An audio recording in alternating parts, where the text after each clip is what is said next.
নমস্কাৰ দৰ্শকসকল, আপোনালোকক স্বাগতম জনাইছোঁ মোৰ ইউটিউব চেনেল শেৱালীলৈ। মই আজি এটি নতুন ভিডিঅ'ৰ সৈতে আপোনালোকৰ ওচৰত আহিছোঁ। আশা কৰোঁ আপোনালোকে ভিডিঅ'টো শেষলৈ চাই থাকিব। ভিডিঅ'টো ভাল পালে লাইক কৰিব, কমেণ্ট কৰিব আৰু মোৰ চেনেলটো ছাবস্ক্ৰাইব কৰিব। আহকচোন ভিডিঅ'টোৰ মাজলৈ যাওঁ। নমস্কাৰ, মই শেৱালী দাস। মই দুটি স্বৰচিত অনুগল্প পাঠ কৰিবলৈ ওলাইছোঁ। প্ৰথম অনুগল্পটিৰ শিৰোনাম হ'ল দেউতা। দেউতা, মই সলনি হ'লোঁ। সেই যে ক্লাছৰ একেবাৰে বেয়া ল'ৰাটো, ক্লাছ নকৰি ঘূৰি ফুৰা, ঘৰত পঢ়া শুনা নকৰা, একেবাৰে অখাইতং ল'ৰাটো আছিলোঁ বাবে তুমি যে সদায় গালি গালাজ কৰিছিলা। তুমি তৰাৰ দেশলৈ যোৱাৰ দিনাই মই পণ লৈছিলোঁ। দেউতা, মই ভালদৰে পঢ়া শুনা কৰিম। আজি মই এখন চৰকাৰী মেডিকেলত চৰকাৰী চিকিৎসক হিচাপে নিযুক্তি পালোঁ। দেউতা, এয়া চোৱা নিযুক্তি পত্ৰ। তোমাৰ সপোন পূৰ কৰিলোঁ।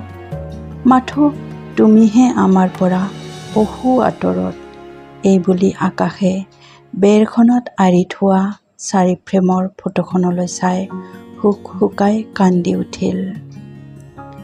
মোৰ ২ নম্বৰ অনুগল্পটিৰ শিৰোনাম হ'ল তাচ্ছিল্য।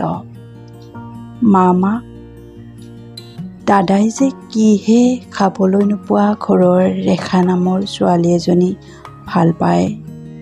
দেখাত ধুনীয়া হ'লেই হ'ব নেকি মা? তাই জানো আমাৰ ষ্টেটাছৰ লগত মিলিব?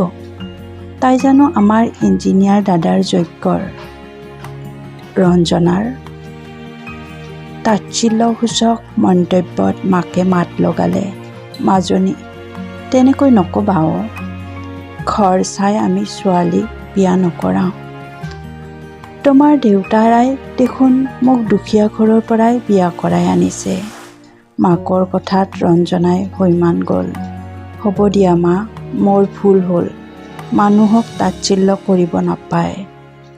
মা, আজিয়েই ৰেখাহঁতৰ ঘৰলৈ গৈ দাদাৰ লগত বিয়াখন ঠিক কৰি আহোঁ ব'লা।